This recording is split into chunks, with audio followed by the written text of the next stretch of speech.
and then the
Ahora me escuchan. I should have double checked. So I've been talking for 10 minutes. So what have I said? Gracias, Gabriela. So let me go back. So today I want to take your questions. Any questions you have about Unit 3 or any other material. Your next test is on March 29th, and March 29th will include Unit 3 and Unit 4. Of course, Unit 3 and Unit 4 also include material from Unit 1 and 2. So you do have to know, you can't forget everything you learned in Unit 1 and 2. But I'm primarily focused on techniques for evaluation and capital budgeting, which will be starting on Wednesday. I'll talk about that. Okay. So we do have 2 more weeks for that test. So let's work steady. Right now, I want to be sure that you've got through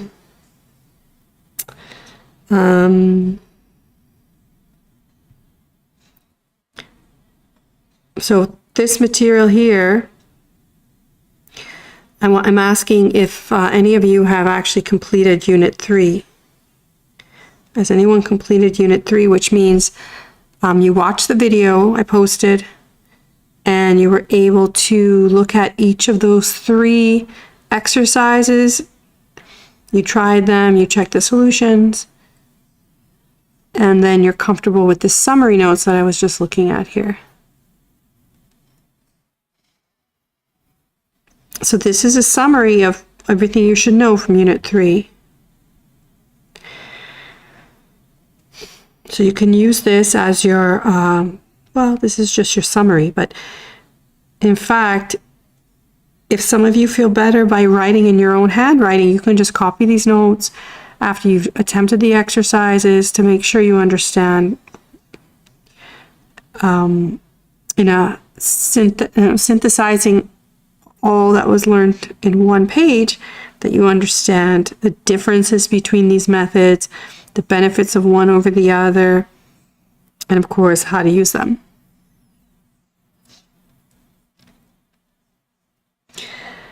So no questions for me.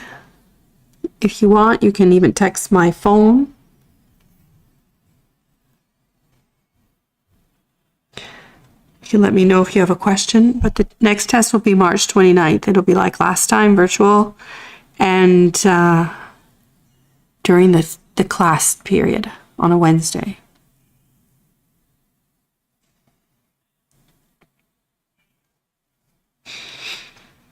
So anybody finish the material in Unit 3?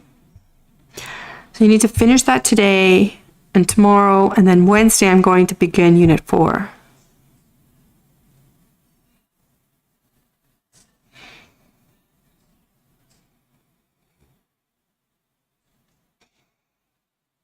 All right, so if you haven't completed or even started Unit 3, do that right away. And then if you don't follow what I'm talking about right now, you have to come back to this video to see it later, right? So let's look at, this is a test from last year. It tests Unit 3 and Unit 4 material.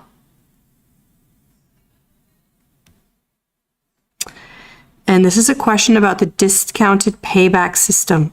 So if you haven't looked at the material, look into your lecture notes and read about the discounted payback system of evaluating investments.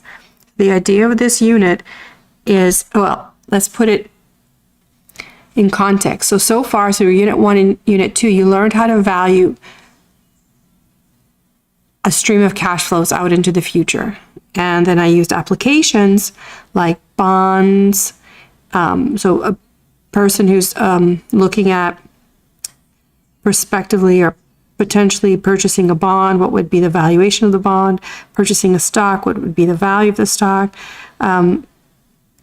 Someone who's borrowing money, like a mortgage or a loan, what would their payment be? So we used our math tools, and I gave names to the different formulas, but really there were just 2 main formulas that I emphasized, was the basic time value of money relationship formula and the perpetuity formula. With those 2 formulas, you could develop other formulas, and I itemized a few. I taught you just a few of them, but showed you that I could apply them to many scenarios, okay?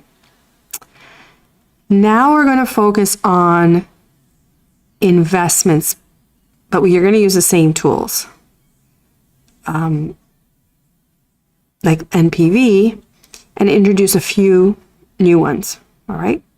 And one of those was the discounted payback rule. And if you go into your notes,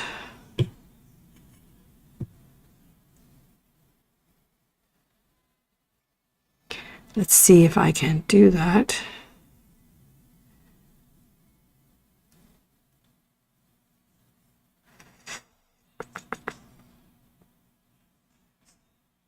No, that's not it. Here. So here,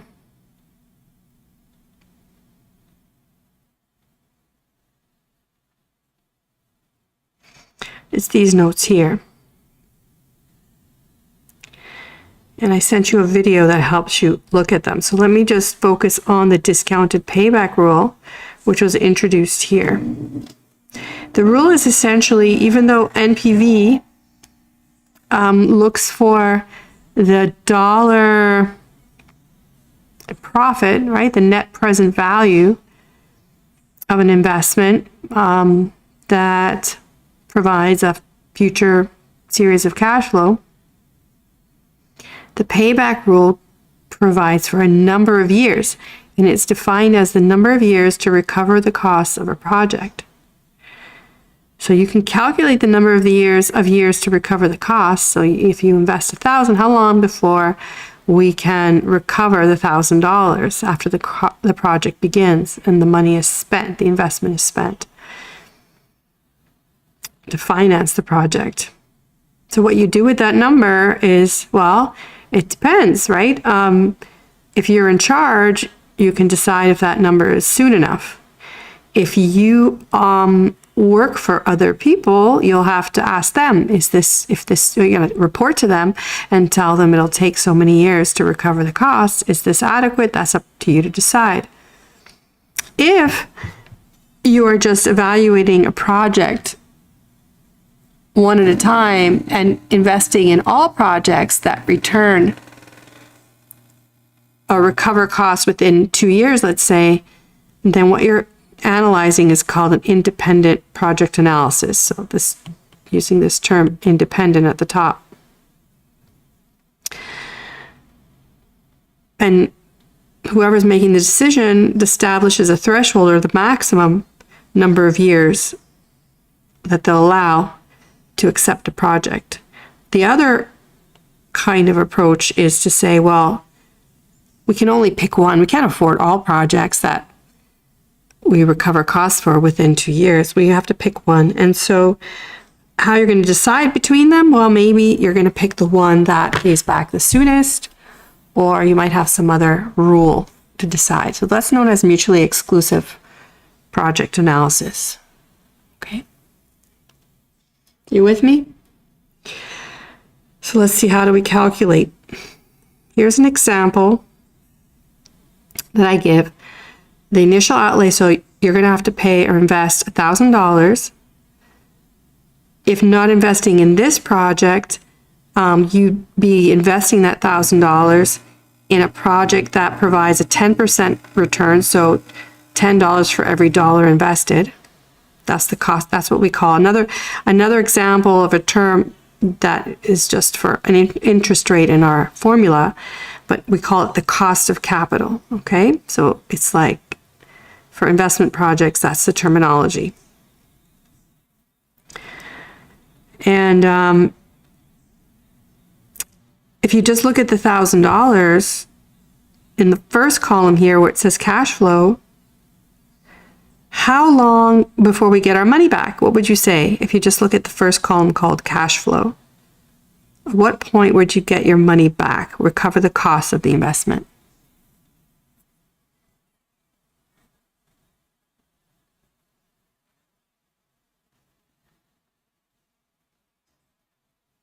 There's a lot of things on this screen, but I just want you to look at the cash flow column.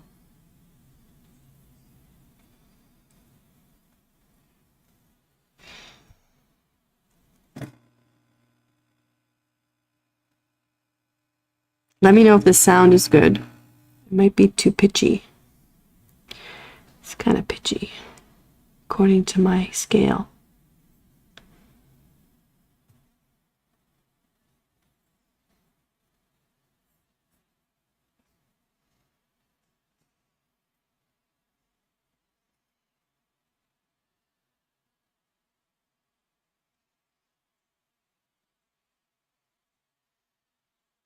Testing, testing. How's that? Is that better? No comments? See if I can pull this up on my...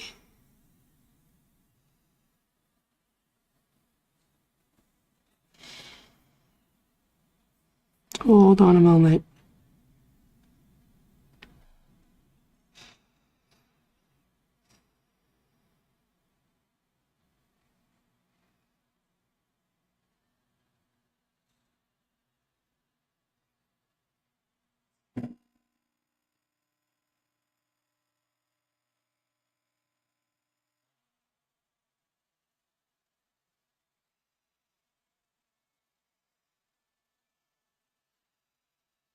I'm just pulling up the notes.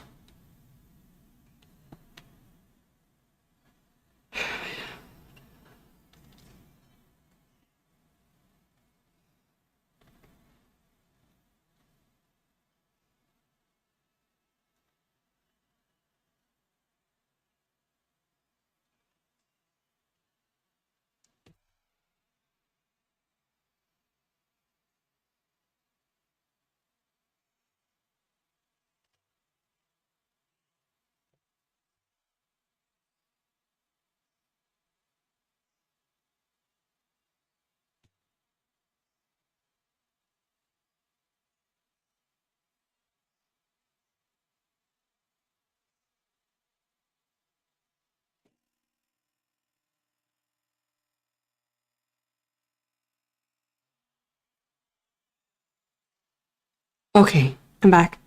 Thank you, Ricardo. My audio check. Okay, so here are the notes. Let's mark these up a bit. All right. Oh, something. Oh, I opened up the doc file. That's why this looks weird. Let me see if I can get the... That was...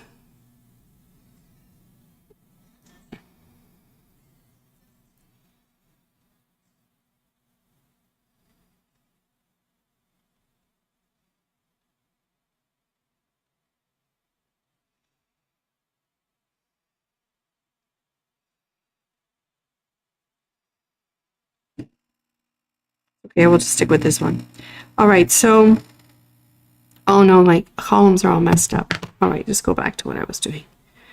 No comments, no questions so far. So you see in the first year it's 100.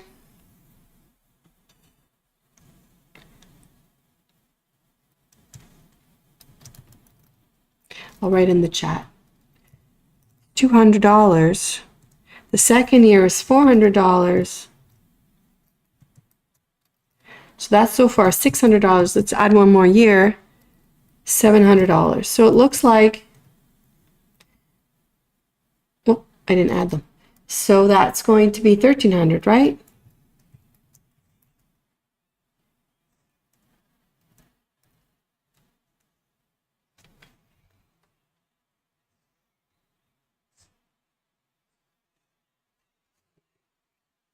So between the second and the third year,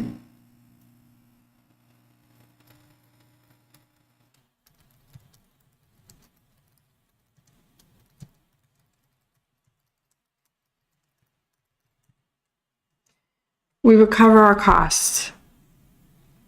Now, if you want to be more precise than that, you can calculate more precisely how much, when you recover the 1,000. But the first issue to contend with before I do that is the fact that I've completely ignored time value of money by just adding 200, 400, 700. Before I do that, I should discount each set of cash flows.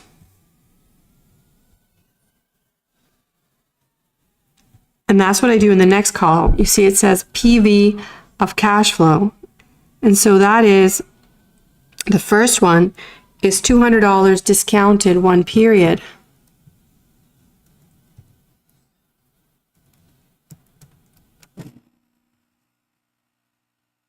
In year one,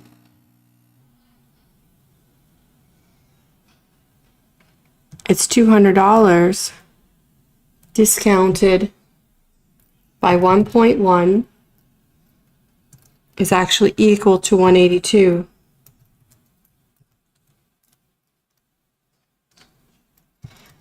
In year two, the amount $400 discounted for 2 periods is actually equal to 331. Do you see that? And so you can do something like this in Excel if it's easy. I say if it's easy. If that's easier for you, but you can compute them manually.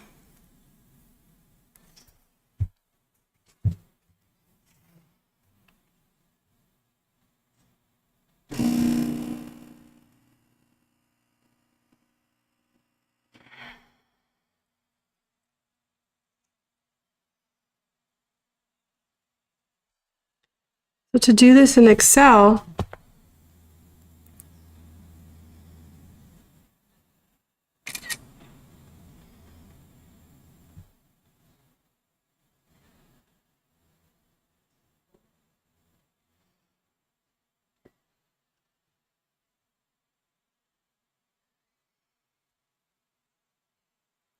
sorry about that. This is what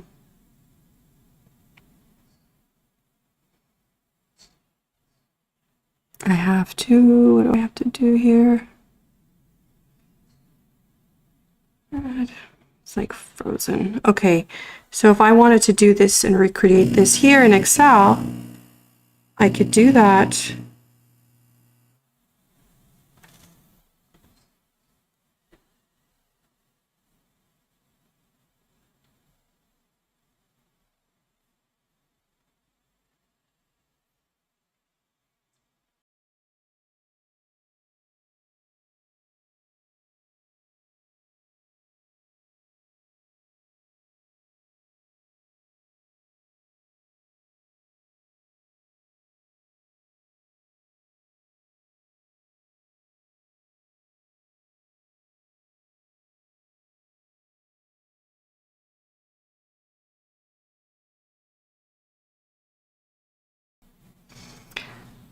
Okay, so I can make a chart.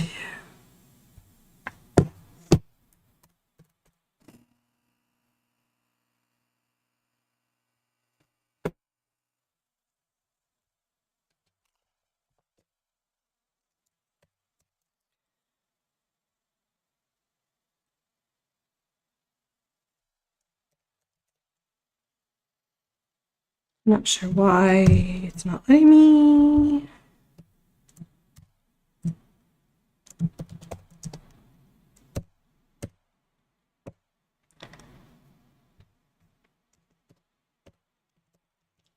I'm using the Excel on my iPad, and it's not always what I'm going to do what I think it's going to do.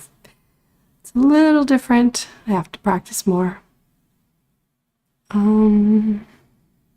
Just things are in different places. Alignment. I want to center. Okay. And then I can put cash flows here. You can try it on your own, or maybe later if it's not convenient.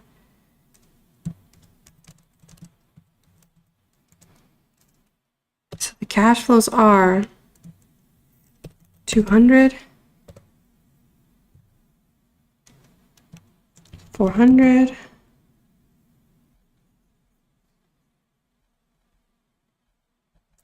what happened? 400, 700, and 300.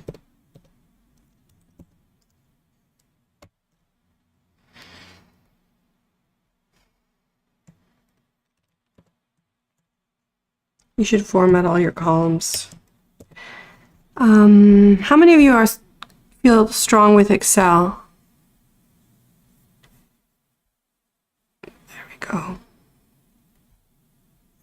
You should practice Excel every chance you get. It'll pay off for sure. So,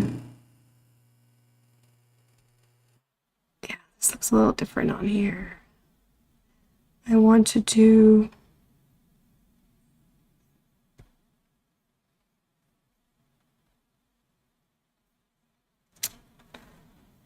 eliminate the, okay, so I want to decrease the number of decimals. Just leave it like that. Okay, that took a long time.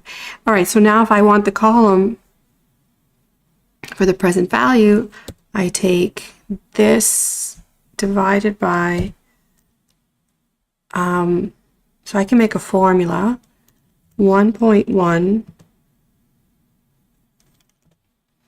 and then raise it to the power, and you can just use that to be the exponent, because then when I copy it, is that the right answer? I have to make sure it's the right answer. Yes, it is. Okay, so if I copy that and then copy paste, and on my notes I have no decimals, so let's get rid of those decimals. Going to the formatting of currency and removing, decreasing the decimals all the way down. So you should play with your Excel, and I'm using Excel in English. Make sure you you know how to use it in English, or if Spanish is different, how to use it in Spanish. Okay, so verify so you can have your tool when you need it. And now you can see, using the third column,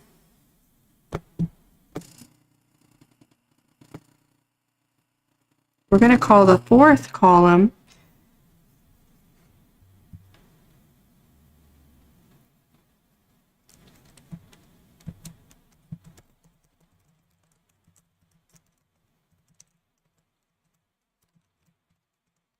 this is the accumulated discounted cash flow. So what is that? That's just adding up as I go along. So what I'm going to add is make an equal sign, and I'm going to take this to begin with, because that's all there are, just that column. Now I want to add this, the last accumulated amount, to the new one. And then I want to copy that down. And I'm going to verify that I did this correctly. It's a little bit off. Because I don't have my decimals. 182, 513, my decimals. Let's see if I put my decimals back. Put my decimals back. I'll do it in dollars and cents so I get the same.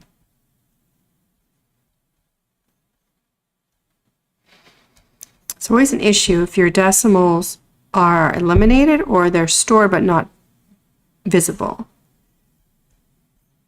This is going to change things.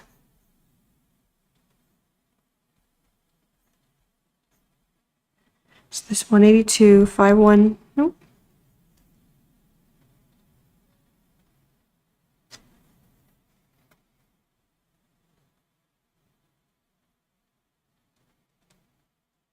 Interesting.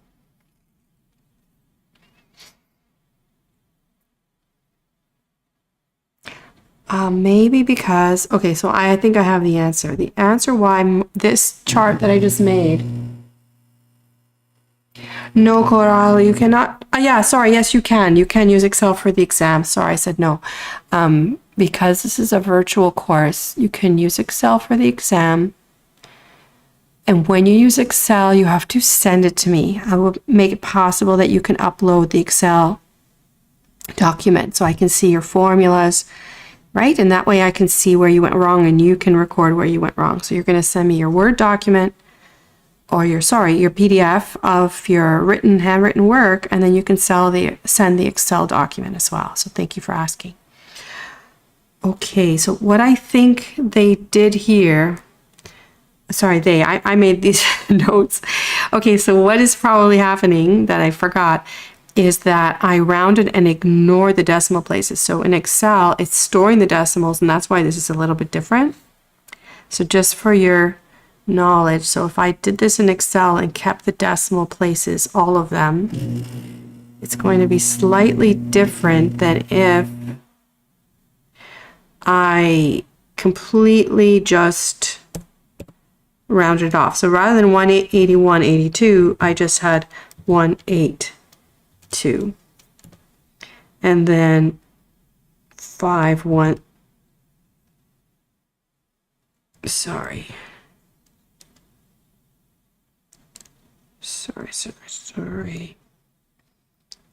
Let me erase these so it's not confusing. Okay, so the first one's 182, and then the next one is 331. So I'm rounding.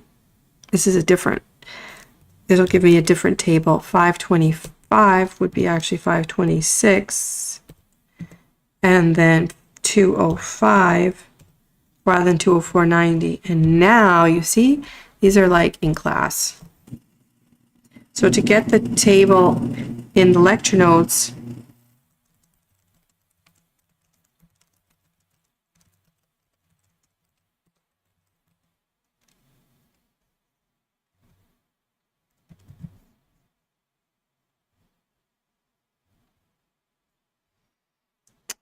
sorry, why is it doing that? Format.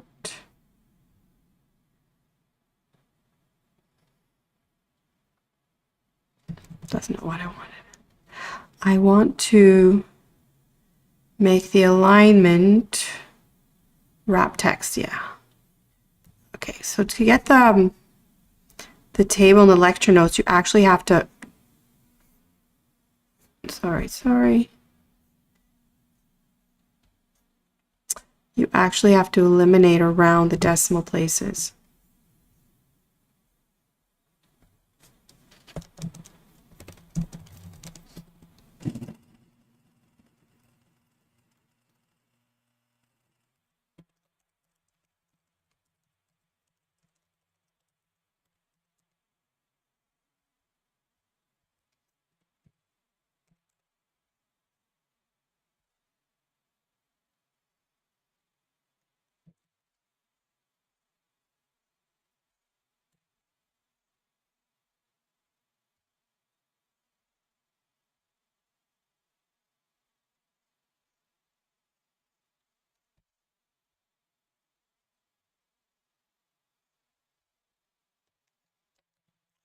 You must.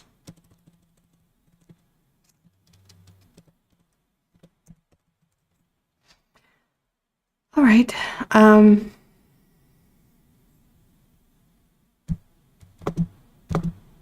What's going on there? Now I need to make this bigger.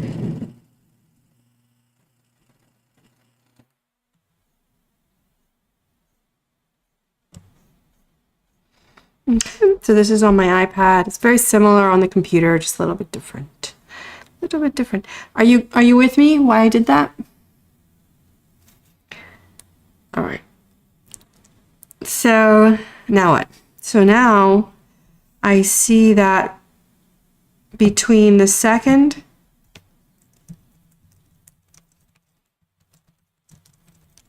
and third year, the project, the investment is recovered, right? So the dollar investment, let's say that. But let's be more precise, because let's say we wanted to compare several projects and we say, well, yeah, like there's all these projects and they all pay in the second to the third year, but we need to choose one. So let's see if we can be more precise here. So to calculate that, I gave you a formula. And what I said was, let me go back to, so what I say here is start with the closest year, and then you're going to add a fraction in the third year, which is made up of what remains to be paid divided by the present value of the cash flow in that third year. So that's how we get the number 2.93.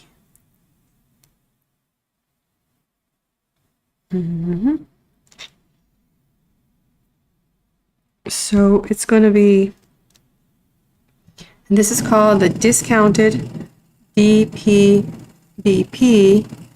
which is the discounted payback period.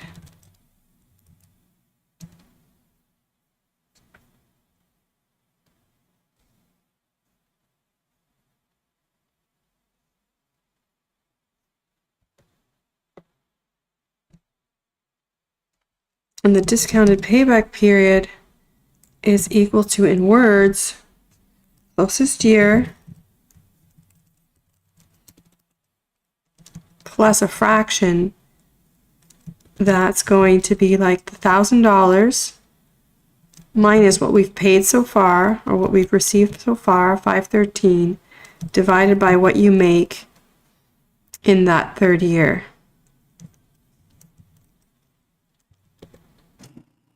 Let me clean this up a bit.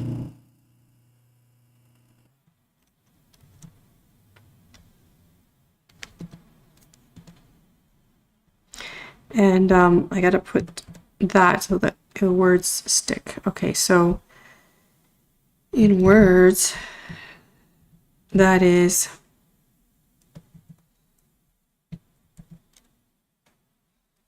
closest year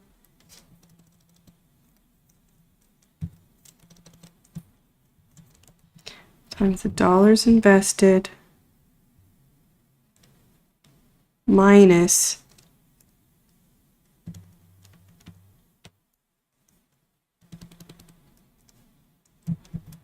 the accumulated discounted cash flows. I'm trying to shorten this. Divided by the third year. I did that wrong. So in the third year, it's just going to be 525. So this is wrong here. So 525. So I'm jumping between these two, 526. These two columns, this one with the accumulated and this one with the present value. So I just need to make my formula the dollar invested minus the accumulated discounted cash flows divided by the present value of cash flows. I wrote it slightly different, but it's the same principle of cash flows in third year.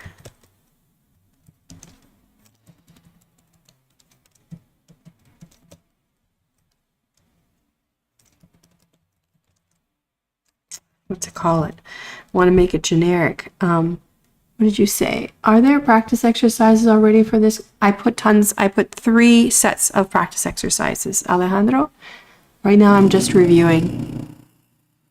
Closest year plus, divided by the present value of cash flows in third year, but I don't want to say that, in year that it pays back.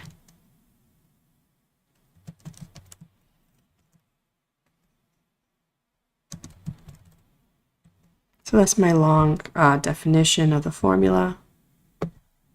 Everything is on the platform. It's been there for a few weeks now.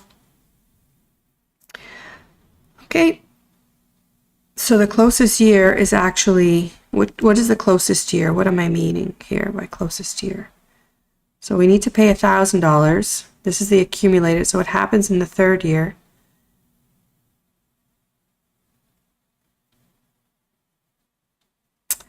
So it's $1,000 minus what you've accumulated to the year before. And then the little, so that'll give you the little extra that you need. And then you divide it by how much. So you kind of spread out over the year, you evenly spread out the 526 and say what fraction of the year you actually pay back in. In fact, depends, like, will that cash flow, so 526 or the $700 over here represents, it could be a little more, it could be a little less, depending on when you receive it. But we assume the 700 that is paid at the end of the year to make these calculations. And that works out to be discounted 2 periods from the present value perspective, 526. So the closest year is actually the second year. And this, so make this calculation, make sure you can do it, and tell me if you get the answer.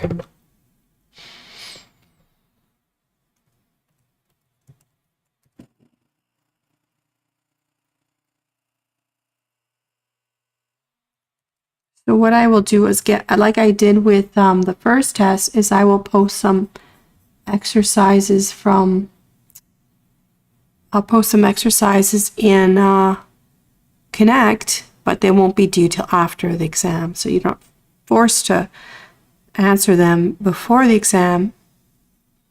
But if you want, you can use those as extra exercise to practice.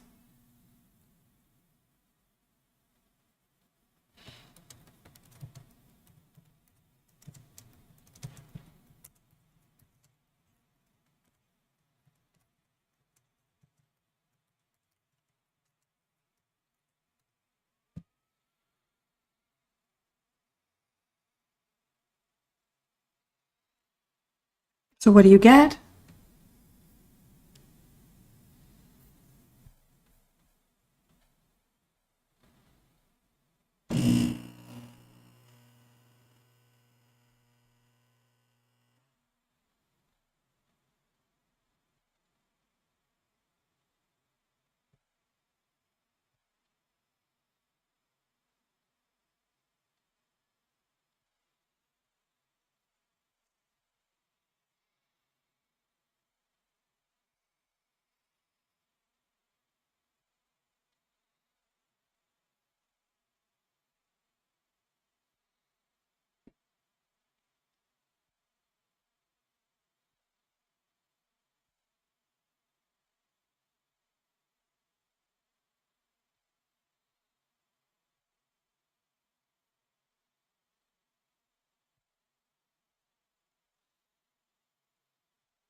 I asked, what did you get? What's your answer? Are you guys calculating? Please.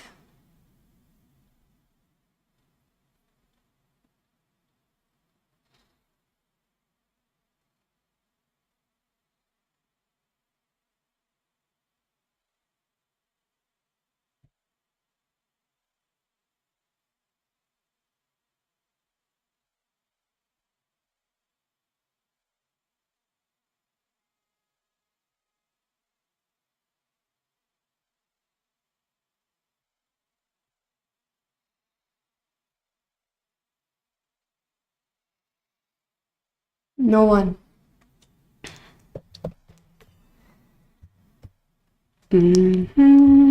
Okay, so you don't know what's happening, or where's the feedback? Where's the feedback?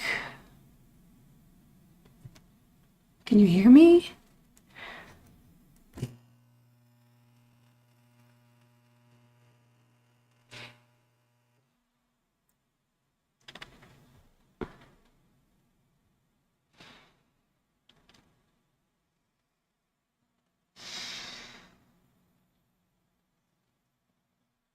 Very good, thank you, Alexa.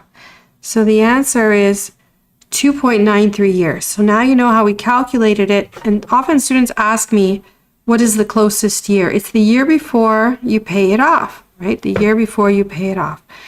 And so let's put that down just to, that's not what I wanted. A little definition here. Forget about that. Closest year equals year before you pay it off. Or you recover costs, I should say that.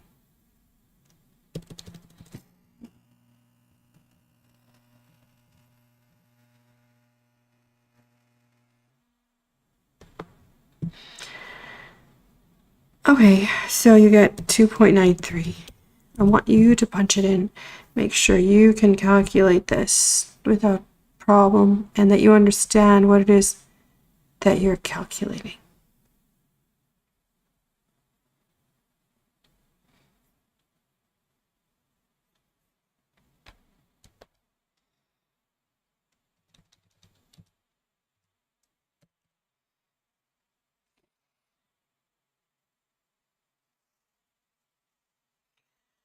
Okay, so just to recap, I was doing this to create the columns that you have in the notes.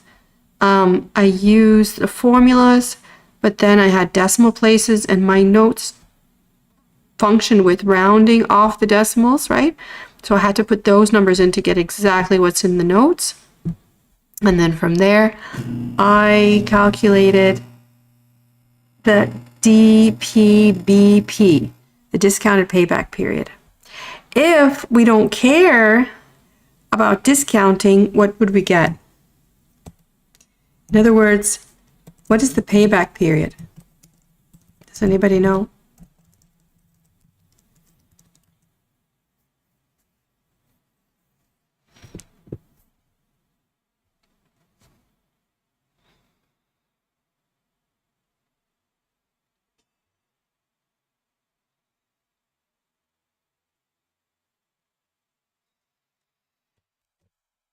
It's the payback period.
Waiting for you.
Any comments? No idea? You guys can tell me you have no idea. Okay, so the payback period is just using columns B. But you would have to also make an accumulated discount column. So let's take this, or let's just take this. Let's take this to here.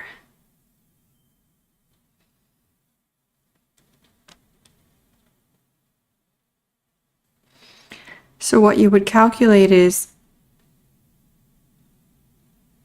without discounting them, just the accumulated amount, right?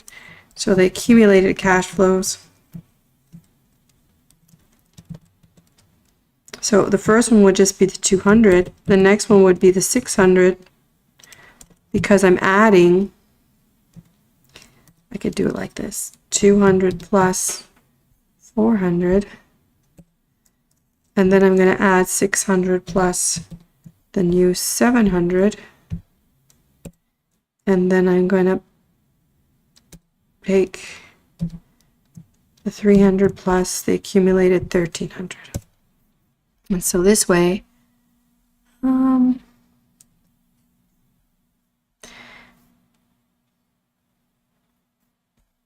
in the third year as well, it happens, right? But sooner. So we're going to use the same formula, but now without discounting.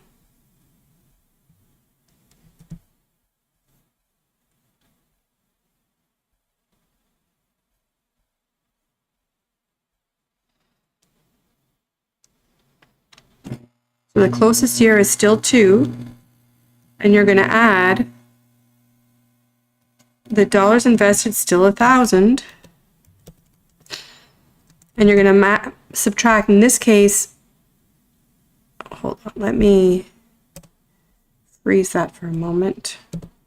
I'm going to move from changing it from discounted to just accumulated cash flows.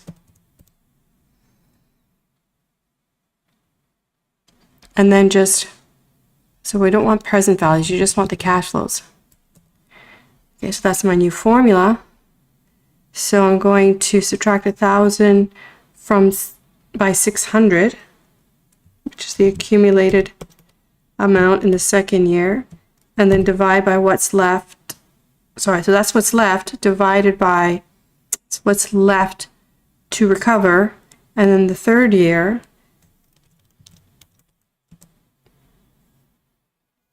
we get 1,300. So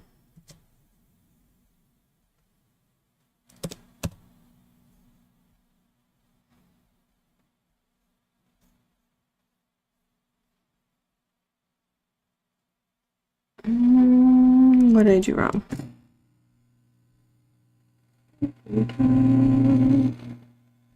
I have to get rid of these symbols. No. So the answer, what's the difference in the answer now?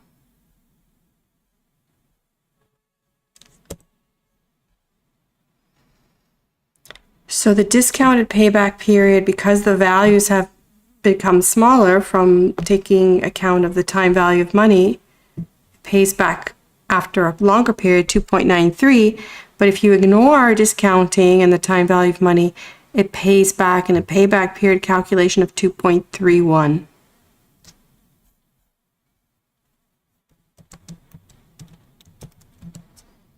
Okay. Are you following me? I just want to make this a lowercase.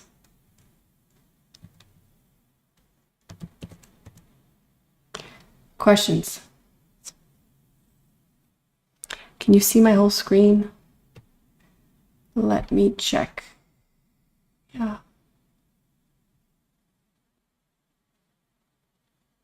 There.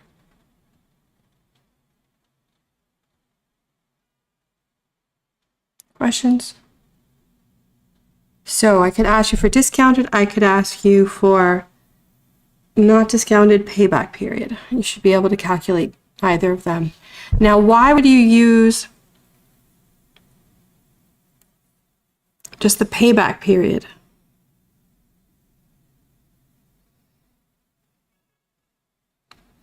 Why wouldn't you use the discounted payback period? Any thoughts?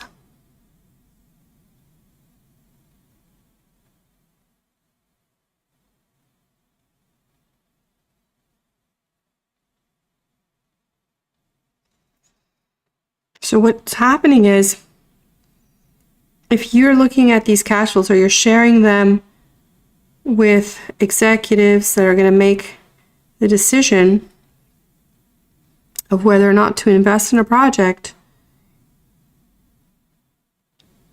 let's say you just want to make a quick calculation, just to get them on side. You don't want to get so technical. You just want to say, hey, look, it's clear that it pays back in the third year, and not getting into discounting, just quickly make this calculation. It's very easy to make. Like, once you practice a bit, maybe you'll feel more comfortable with it, but basically, all that's left is for 400. I did I do the wrong calculation again? I have to divide by present value of cash flows in last year that pays back. I have to divide by 700. You guys didn't catch me. 700, not 1300. So the number changes. Let's do it again. 700, not 1300. Always got to divide by, there. Yeah, it was a little low. I thought it was a little low. 2.57. Sorry for that. So it's an easy enough calculation to say, okay, $600 by the end of the second year, it's $400 remaining divided by 700. It's going to like, so 400 is like somewhere halfway through the year, after halfway through the year. So you can make that quick mental calculation. So 2.57 to be precise, but you see, because 4 out of 7 is more than half of 7, it's just a little after 2.5 years, so 2.57. So that's it. I mean, that's all I got to say about the reason why you would use payback over discounted payback, is that it's a quick mental calculation. You don't need Excel, you don't need a calculator. But in fact, if you do go through the trouble, and you might have the incentive to, maybe you don't like this project and you don't want others to like it either, and you say, well, it just takes longer. You're going to have to practically 3 years to pay back. So maybe you calculate that to demonstrate, even not only that it's correct, like financial, given your financial training, it's correct to account for the time value of money, and argue that it's going to take longer to pay back than you think with your mental calculation. All right. Any comments or questions? Sorry for the typo. Okay, so I've taken a lot of time, and you're going to have some exercises to practice if you haven't. You have those exercises to do. So back to, I was just looking at the summary. Summary is here. So read through this carefully so you learn about the payback period, the discounted payback period, and then I talk about the internal rate of return rule.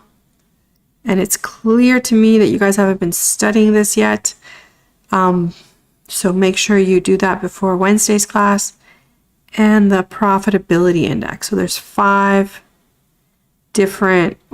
additional rules to NPV that you need to learn, that you're going to practice. And here's just some main points that I've made. When it comes to the internal rate of return,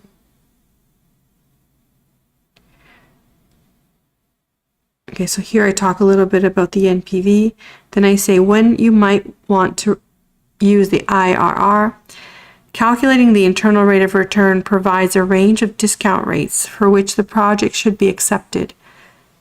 In contrast, to calculate the NPV, the net present value, you must have a discount rate in advance. You have to have that rate, the opportunity cost of investing. You need to have that. Now, maybe people don't have that. Maybe managers don't exactly know what the trade-off is, or they don't feel that they have like a, with interest rates changing as well, they don't want to be stuck with one measure of the interest rate or discount rate that we call it. They want to be stuck with one measure of opportunity cost. They'd rather have a range of values to work with. So if you're unsure what discount rate you should be using, compute the internal rate of return to see if it is reasonable given the range of profitable discount rates. In doing this, you have to be aware of the difference between what's an investment project and a financed project. An investment project is one where the first cash flow is a negative. Now, so far, that's what we usually do, right? We say we have to invest in something, you have to put up money and then up front, and then to do whatever it is you got to do. If it's to put up a second office somewhere in San Juan, where you have your main office in Guaynabo, then that takes financing. You're going to have to invest in doing that. You have to spend money on that. And then as a result, hopefully in the future, the stream of cash flows that you anticipate will offset that expense or that investment. So that's an investment project. A finance project is one where the cash flows up front are positive. In other words, you borrow money or you take money up front and then you pay back investors. Okay? So as a project unfolds, so if it's that you borrowed money to start or to expand your operations into San Juan, then you have to pay back your investors. You also make revenues because you have new operations, and then you test whether it's worth it, if it all, with the cash flows, the future cash flows, if it offsets the borrowing cost.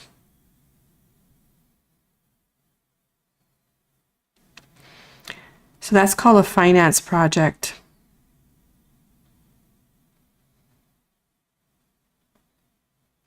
Then there's what I call other types of projects. Now, they're not purely investment or finance projects.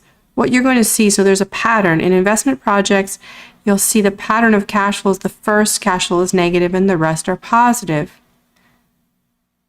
In a finance project, the first cash flow is positive and the rest are negative. When there's a mix of sign in the cash flows, you have what I call other projects. And to analyze those, I spend quite a bit of time looking at the analysis. So if you haven't watched those videos, the video I posted, please do to see that. All right, so it's hard for me to talk about this while you haven't looked at that video yet, but let's see the time. Yeah, I only have 10 minutes. So let's just look. Well, I don't know what to say. I was going to do these problems with you, but you don't seem ready to do them. Well, I'll just post them as a fourth review exercise on the platform. How do you feel about that? So you have 3 reviews. You have a lot of work to do. You have 3 reviews online, and I'll post this 4th one on Wednesday. I want to hear from you about your questions regarding the exercises, and I'm going to start Unit 4. I really need to start Unit 4 on Wednesday because then we'll have Wednesdays, Mondays, we'll have 4 classes to actually cover Unit 4, which is great. I get 6 hours before the test. I don't consider this a hard unit. You just have to invest the time to get through it.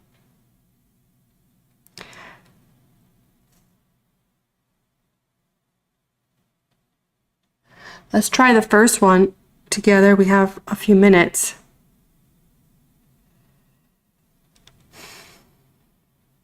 What's the weakness of the discounted payback system of evaluating investments? What do you think the answer there is?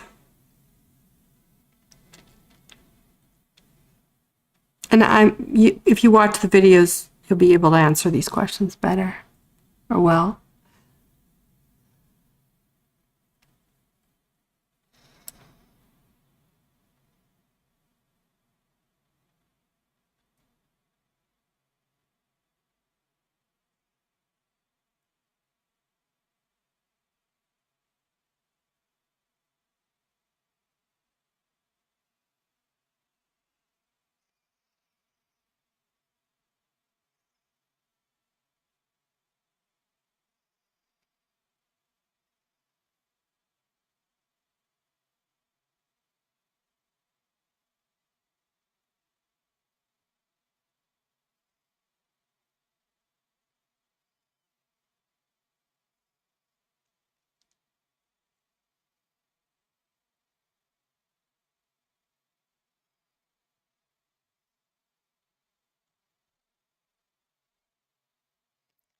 Sorry about that.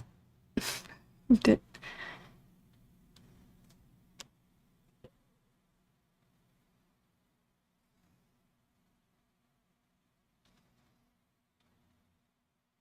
Which one do you think it is?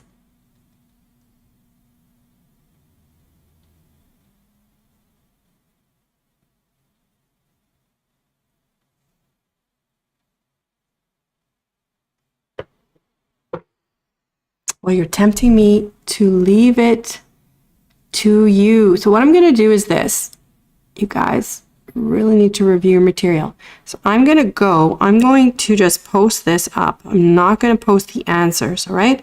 And then next class, you're going to come and you're going to give me the answers, because I don't want you to have a false sense of understanding every time I give you the answers. I want you to feel confident that you understand what it is that you're reading. All right, so that's what I'm going to do. I'm going to let you go because you're being very quiet and there's only a few of you. I'm going to post this up. You've convinced me to post this, and we will talk about it next class, Wednesday at 4. Sound good? There are, how many questions? 6 problems on this. Ricardo wants to try. Anybody else? Okay, I'm not going to give you the answer, because when you find the answer, you will be more satisfied than if I just give it to you.